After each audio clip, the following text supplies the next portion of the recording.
आंनि बे भिडियोआव नुजाथिफैनो हानाय गासैबो मानगोनां मेलेमजिबि रायजो राजा आइ आफा बिदा फंबायमोनखौ खुलुमनायजों लोगोसे बरायना लाग्रोनाय जाबाय। दिनै स्पेसियली मानगोनां फंबाय बिथांनि सायाव फंनैसो बाथ्राखौ सावरायनो थाखाय नोंथांमोननि सेराव बे भिडियोखौ आं लानानै फैनाय जाबाय। आगोलनिफ्राय बुंबाय थादों आरो गोरबोनिफ्राय बुंदों आंहा बिथांमोननि बायदि चिफ जानाय एमएलए एमपि जानायनि कुनु सिमां नुवाखै आं। जि खालि बड'लेण्ड जेंनाया जोबगोन ओइ खालि डायरिखौ फुल स्टप खालामनानै आंबो सौरागुरि गामियाव थांनानै आंनि गामिनि आमाय आनै आइ आफा रायजो राजाजों संसार जाहैगोन। आंनि हिसाबा बेल'। बर' माहारिनि साफ्रोमबो मानगोनां रायजो राजा आइ आफा बिदा फंबायमोना दिनै मोनसे बाथ्राखौ साननानै नाय। जाय समाव प्रमद बर' बिथाङा गावनि गोरबोनिफ्राय बुंनाय बाथ्राखौ जोंनि सिगाङाव फोरमायनानै समाय-खिरा लाबोदोंमोन, लोगोसे समाय-खिरा लाबोनाय बै बाथ्राफोरखौ मोनसेबो जाफुंहोनो हायाखै प्रमद बर' बिथाङा। दिनै जों सोंथि खालामनो हायो, दिनै जों बाथ्रा बुंनो हायो, खारन प्रमद बर' बिथांखौ सासे प्रमद बर' महरै आबुं महर मोनहोनाया जाहैबाय बुहुमनि साफ्रोमबो बर' फिसाफोरासो। जाय जेंनानि गेजेरजों बुहुमनि साफ्रोमबो बर' फिसाफ्रा दिनै जुजि बे अबस्थायाव दंफैयो आरो दिनै बर' माहारिया गोलाव सम सोमावसारबोनायनि उनावहाय 1993 आव बिएसि जाबाय, 2003 10 फेब्रुवारियाव बिटिसि जाबाय आरो फैयै 2027 जानुवारियाव बिटिआर एग्रीमेंट जाबाय। दा बे बिटिआर एग्रीमेंटखौ थांनाय 2027 कालाराव खालामनाय जादोंमोन। बेवहायबो मोनसे जारिमिन जानानै थालांबाय मानगोनां रायजो राजा नोंथांमोन। जाय सानखालि जाय कालार खालि बिटिआर एग्रीमेंटखौ एग्रीमेंट खालामना लाना फैखांनायनि उनावहाय गाजा गोमजा एटम बमा गावनानै दिनै रौजु रुमुहै रंजा बाजा खाना खुख्रा जालायनानै सेलेब्रेशन खालामदोंमोन। नाथाय एसेबो उनफिननानै नायहरदिया जे जाय कालार खालि जाय 27 जानुवारि खालि जाय बिटिआर एग्रीमेंटखौ खालामनानै लाना फैनाय जादोंमोन, बै 27 जानुवारिखौ 27 कालारखौ बुहुमनि साफ्रोमबो बर' फिसाफ्रा बा जोंनि बर' माहारिया गोसोम सान महरै फालिबोदों। मानि थाखाय बेखौबो जों दिनै फोरमायनो हानांगोन जे 1988 मायथाइयाव क'क्राझार डिस्ट्रिक्टनि सिङाव थानाय भुमका गामि, बे 1988 मायथाइनि जानुवारि दाननि 25 आरो 27 कालार हरनि समाव हरनै आसाम स्टेटनि आसाम पुलिस आरो आसाम पुलिस टास्क फर्सआ नायगार हरनै जिनाहारि खालामदोंमोन। 53 जननिबो बांसिन बर' हिनजावफोरखौ जिनाहारि खालामदों आरो बे जिनाहारि खालामजानायनि गेजेराव देरफुनाय उन्दै बैसोनि 12 बोसोर 13 बोसोरनि हिनजावसा गथ'फोरबो दंमोन। आरो बै जालांनाय जाथायनि उनावहाय बे जानुवारि दाननि 25 आरो 27 खालारखौ बर' माहारिया मोनसे गोसोम सान फालिनो थाखाय थि खालामनानै फालिबोबाय थादों आरो बे 27 जानुवारि गोसोम सानखालिनो बिटिआर बायदि मोनसे एग्रीमेंटखौ एग्रीमेंट खालामना लाना फैनायनि उनावहाय गाजा गोमजा सेलेब्रेशन खालामनाय माखासे नुथायखौ जों नुनो मोनदों। अब्ला दिनै साननानै नाय, बेराफारसेथिं माहारिनि गोबां दुखु अलखदखौ लानानै दिनै माहारियानो मोनसे गोसोम सान महरै फालिबोदों। दिनै माहारिनि माखासे सेन्टिमेन्टेल बाथ्राफोरखौबो दिनै जोंनि बर' हारिनि माखासे लिडार्सफ्रा गावबा गाव बेनिफिट्सनि थाखाय दिनै बावगोमाया बिसोरो गावसोरनि क्रेडिटखौ मोननो थाखायनो दिनै गावसोरनि बिमा बिफानि गालांखानाय सम्पति बायदि माखासे सिस्टेमफोरखौ बिसोरो बाहायलांनो नाजानायखौ जों दिनै नुनो मोनगासिनो दङ। नंगौना मानव गेदेर रायजो राजा नोंथांमोन, दिनै बिटिआर बायदि मोनसे एग्रीमेंटखौ जाय मानव गेदेर एनडिबि ब्रादार्समोनखौ लानानै एग्रीमेंट खालामनानै लाना फैनाय जादोंमोन, बुहुमाव बेफोरबायदि मोनसेबो जारिमिन गैया। जाय बिग्रायारि हानजानि प्रब्लेम इस्युफोरखौ सुस्रांना होनो थाखायसो मोनसे एग्रीमेंट, मोनसे पिस एकर्डखौ खालामनाय जायो। नाथाय बे बिटिआर एग्रीमेंटनि लेखा बिलाइयाव एमअएसआव बिटिआरआ मोनसे एकर्ड होननानै लिरना दोननायखौ जों नुनो मोना। बिटिआरआ मोनसे पिस एकर्ड होननानै लिरनानै दोननायखौ जों नुनो मोना। नाथाय जोङो खुगा बुङो जे बिटिआर पिस एकर्ड होननानै। मानि थाखाय पिस एकर्ड? जाय बिटिआर एग्रीमेंटनि गेजेरजों मानगोनां एनडि ब्रादार्समोनखौ बे उदां अख्रांनि सिङाव जों लानानै फैनो हादोंमोन। बिनि थाखाय बेखौ मा बुंदों? पिस एकर्ड। नाथाय दुखु गोनांनि बाथ्रा मानगोनां रायजो राजा नोंथांमोन, जोबोद दुखु गोनां बाथ्रा। जाय बिटिआर एग्रीमेंटनि गेजेरजों जाय बिग्रायारि हानजानि ए टु जेड जेंना जेथोफ्रा सुस्रांजायाखै, बे माबा मोनसे मिनिं जादोंना? आरो बेफोरबायदि एकर्ड एग्रीमेंटखौ बुहुमाव जों नुफेराखै। जायखौ लानानै मोनसे एग्रीमेंट खालामनाय जादों, मोनसे एकर्ड खालामनाय जादोंमोनब्ला बे एकर्ड एग्रीमेंटनि गेजेरजों बै हानजानि ए टु जेड दायफोरा नांनानै थानाय केसफोरा गासैबो जोबस्रांजोबलांनांगौमोन। नाथाय जों मा नुनो मोनदों? एनडिबिनि फाउन्डार मानव गेदेर रन्जन दैमारि साराबो बिटिआर एग्रीमेंटनि उनावहायबो जोबथेसालियाव थानांगौ बाध्य जानानै फैदों। लोगोसे एनडिबिनि केडार्स जाय माखासे गोबां केडार्सफोरा दिनै गावसोरनि मुङाव नांनानै थानाय दायफोरखौ केसफोरखौ फोजोबस्रांनानै लानो थाखाय गावसोरनि हा फानदों दाउ अमा बोरमा फानदों ना होमबा गय बारि बागान फानदों दंफां फानदों दिनै गावबा गावनि प्रपार्टिखौ गावबा गावनि धोन सम्पतिखौ फानै फानै दिनै कर्टआव हाइकर्टआव दिनै केस गेलेनांनो गोनां मोनसे अबस्थायाव दङ बेसे लासिंसिं माखौ लानानै दिनै सान्ति बुंदों सान्ति सुक्तिखौ सोर बायदिखौ लानानै बानायनाय जायो बेनि सायावबो नलेज गैया नामा हो दिनै माखौ लानानै सान्ति सान्ति बुंबाय थादों आरो मोनसे बाथ्राखौ गोसोआव लाखि मानगोनां रायजो राजा नोंथांमोन जाय सानखालिनिफ्राय प्रमद बर' बिथाङा जोंनि बे बिटिसि काउन्सिल पलिटिकेल सिस्टेमाव एन्ट्रि मारि फैदों बिथांनि पलिटिकेल सिस्टेमाव एन्ट्रि मारि फैनायखौ जोंहा बाजानाय गैया जों मोजांसो मोनदों वेलकाम खालामदों जेराव प्रमद बर' बिथांनि परिबर्तन गोजोन सान्ति गायसननायनि जा मोनसे स्ल'गान जा मोनसे दोहौ बे दोहौखौ लाबोमारनानै होफैमारनो हागोन नामा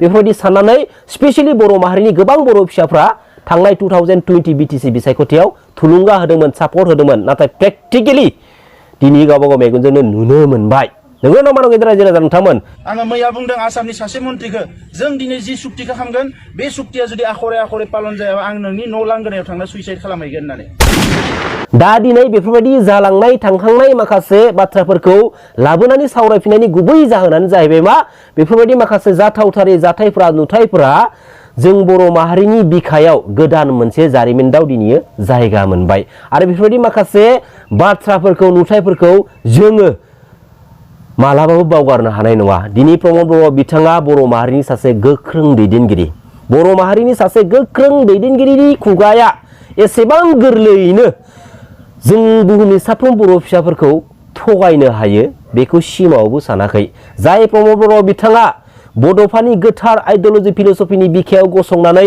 बुहुमनि साफ्रोम बर' फिसाफोरखौ थगायनो हादोंब्ला बे पलिटिकेल सिस्टेमनि गेजेरजों आरो मा खालामनो हायो मा खालामनो हाया मानगोनां रायजो राजा नोंथांमोन आरो दा समाव अर्थात मानगोनां प्रमद बर' बिथांनि बे थांनाय 5 बोसोर बिटिसि काउन्सिल गभर्नमेन्ट सालायनायनि माखासे गोबां नुथायफोरखौ माखासे गोबां फोरमानफोरखौ जों नुनोबो मोनदों जोबोद लासिंसिंनि बाथ्रा मानगोनां प्रमद बर' बिथाङा गावनि बिटिसि गभर्नमेन्ट दैदेननायनि समाव आसाम स्टेटनि चिफ मिनिस्टार मानगोनां हेमन्त बिश्व शर्मा सारजों उन थांफा फैफा खालामबाय थानानैनो समफोरखौ बाबेन होलांनाय बायदि माखासे नुथायखौ जोङो नुनो मोनदों आरो मालाबा समाव आसाम स्टेटनि चिफ मिनिस्टार मानगोनां हेमन्त बिश्व शर्मा सारनि एसपिजि स्पेशल प्रटेक्शन गार्डजोंबो नाख्लेंजानाय माखासे भिडिअफोरखौ जोङो नुनो मोनदों नुनानै जोङो दुखुसो मोनदों डेफिनेटलि बेफोरबायदि माखासे जाथावथारै नुथायखौ नुयोब्ला जों दुखु मोनो पलिटिक्सनि बाथ्राया आलदा नाथाय जोंनि बिटिसिनि सासे सिएमखौ सोरबा चिफ मिनिस्टारनि स्पेशल प्रटेक्शन गार्डआ नाख्लेंनाय माखासे नुथायखौ नुयोबा अरिजिनालि जों थारमाने दुखु मोनो आरो नोंगौना मानो गेदेर रायजो राजा नोंथांमोन दिनै माखासे पलिटिकेल थासारिखौ लानानै पलिटिकेल इस्युखौ लानानै गावजों गाव एसेबां पलिटिकेलि सिरियास जानांगौनि जेबो दरखार गैया जों दिनै मिनिलायनानै गोरोबलायनानै थामसा फुर्ति जंखायलायनानैसो जोंनि बे मोनफ्रोमबो बिटिसि बिसायख'थिनि समफोरखौ जोङो बाबेन होनो हानांगौ नाथाय मा खालामनो माखासे अहंकार गोसोनि गोसोम गोसोनि गावनि गादिखौ मोननो थाखाय गावनि पकेटखौ रोजा खालामनो मोनब्लानो गोजोनग्रा माखासे लिडारफ्रा माखासे ओरैबायदि जोंनि बड' इयुन जेनेरेशननि माखासे लाइमोनफोरखौ रां रुफा होनानै माखासे गोबां रोखोमनि लालस होनानै माइन्डखौ माने पलिटिकेलि डाइभार्टेड खालामनानै दोनजोबदों आरो बै माखासे लिडारफोरनि अर्डार बायदि बिथोन बायदि नंगौबाबो नङाबाबो सोरखौबा नङैखौबो थांनानै दिनै बुना फैनाय धमकी हैनाय नङा होमबा बेफोरबायदि जाथाया दिनै जागासिनो दङ मानि थाखाय बै अहंकार गोसोम गोसो लिडारफोरनि थाखायनो आरो जेब्ला समसिमहालागै गाज्रि दैदेनगिरिया जोंनि बे बिटिसि पलिटिकेल सिस्टेमाव दैदेननो थाखाय सुजुग आरो सुबिदा मोनबाय थागोन मोनफ्रोमबो बिटिसि बिसायख'थिनि गेजेरजों जों गावजों गावनि गेजेरावनो पलिटिकेलि दाङाबाजि जानाय जाथायखौ जोङो नुनो मोनलांबाय थागोन मानगोनां रायजो राजा नोंथांमोन मा दरखार दङ जाय पलिटिकेल सिस्टेमखौ हाजार हाजार बर' फिसाफोर थै होनायनि उनावसो जों मोननो हादों आरो बे पलिटिकेल सिस्टेमावबो जों गावजों गावनो जुदि थै होलायनानै जुदि सेवहांगार जालांनो जुदि लामाखौ जुदि लादोंबा आरो मा बुंबावनो गोनां दं मानगोनां रायजो राजा नोंथांमोन बेखायनो जों गावबा गावसो दिनै चेन्ज जानांगोन जों चेन्ज जानो रोंनांगोन नंगौ नङा दिनै जोंनि बर' माहारिनि बिखायाव बे बिटिसि काउन्सिल पलिटिकेल सिस्टेमाव लोरबां दैदेनगिरिखौ नाङा जोंनो लोरबां दैदेनगिरिखौ नाङा प्रमद बर' बिथाङा बै रौतायाव जानाय जा बड'लेण्ड मुभमेन्टमोन बे गोथार बड'लेण्ड मुभमेन्टनि बिखायाव गसंनानै मोनसे बाथ्राखौ बुंदोंमोन बर' हारिनि माखासे लिडारफ्रा साननो हागौ गावस्रा दिनै न' बिल्डिं खानो हानायखाय गारि गुरा बायनो हानायखाय दिनै धोन सम्पति आरजिनो हानायखाय बड'लेण्डनि जेंनाया जोब्बाय होननानै दा दिनै जाय बाथ्राखौ बुंदोंमोन बे बाथ्रानि माखासे सावगारिखौ जोङो दिनै उल्थासो जानायखौ जों नुनो मोन्दों। माबोरै उल्था? जाय बिटिआर एग्रिमेन्टनि हेडिं लाइनाव comprehensive and final solution to their demands while keeping intact the territorial integrity of the state of Assam। बे मा फोरमायखो मानगोनां रायजो राजा नोंथांमोन? जों दिनै बर' माहारिया बर' फिसाफोरा माखौ लानानै जोङो डिमान्ड खालामदोंमोन, माखौ लानानै जोङो सेन्ट्रेल गभर्नमेन्ट स्टेट गभर्नमेन्टआव दावहा नांबाय थादोंमोन, बेयो जाबाय मा सेपारेट स्टेट बड'लेण्ड नङा होमबा? जेराव बिटिआर एग्रिमेन्टनि हेडिं लाइनाव comprehensive and final solution to their demand होननानै जे लिरना लाबोजानाय जाबाय। बर' माहारिनि माबे मोनसे डिमान्डखौ जों मोननो हाखो? फोरमान हो दिनै बुहुमनि साफ्रोम बर' फिसाफोरनि सिगाङाव। आरो बे कम्प्रिहेन्सिव एन्ड फाइनाल सल्युशन जाय बाथ्राखौ दि बिटिआर एग्रिमेन्टनि एमओएसनि हेडिं लाइनाव लिरनानै लाबोनाय जादों, बे बाथ्राखौ खनले खनले बुंगोन आरो अराय सम बुंलांबाय थागोन, खारन बुहुमनि साफ्रोम बर' फिसाफ्रा दिनै बे बाथ्राखौ मिथिना लानाया जोबोद इम्पर्टेन्ट। बे बाथ्राया बेखौनो फोरमायदों मानगोनां रायजो राजा आइ आफा बिदा फंबायमोन, जे जों बर' माहारिया बे आसाम स्टेटनि थाखानाय मेपखौ बोफ्लेयालासिनो एसेबो खहा खालामालासिनो जों बे आसाम स्टेटआवनो मिलि जुलि गोरोबलायनानै रायजो जानोसै होनाय बाथ्राखौ फोरमायनायखौ जों दिनै नुनो मोन्दों। अब्ला दिनै बुहुमनि बर' फिसाफ्रा बे बर' माहारिखौ बे बुहुमाव गेरेमसा माहारि महरै दानानै गालांनो थाखाय जाय सेपारेट स्टेट बड'लेण्डनि थांखिजों दिनै दावहा नांबोदों, आरो बे सेपारेट स्टेट बड'लेण्डखौ सोरजिनो थाखायनो जोंनि बर' माहारिनिफ्राय स्पेसियली एनडिपि जोनोम जालांबाय, बेलटि जोनोम जालांबाय, आरो बेराफारसेथिं माहारि नेफाद दुलाराय बर' फरायसा आफादनि गोथार गणतान्त्रिक लामानि गेजेरजों आन्दलना दिनै थांबाय दंमोन। हर दाखालि थांनाय 2027 जानुवारि बिटिआर एग्रिमेन्टनि गेजेरजों बेखौ मा खालामदों? Comprehensive and final solution to their demand. मा जाखो? अब्ला दिनै प्रमद बर' बिथांमोन बायदि माखासे साब्रै साबासो लिडारफोरा बे बिटिसि काउन्सिल पलिटिकेल सिस्टेमाव सिट पावार मोननायनि थाखाय गावसोरनि गोसो सिंनि सुजुखुमानानै दोननाय माखासे सिमां आरो थांखिफोरखौ जाफुंहोनो हानायनि थाखायनो बिटिआरनि एमओएसनि हेडिं लाइनाव comprehensive and final solution to their demands होननानै लिरना लाबोजानाय जाबाय नामा?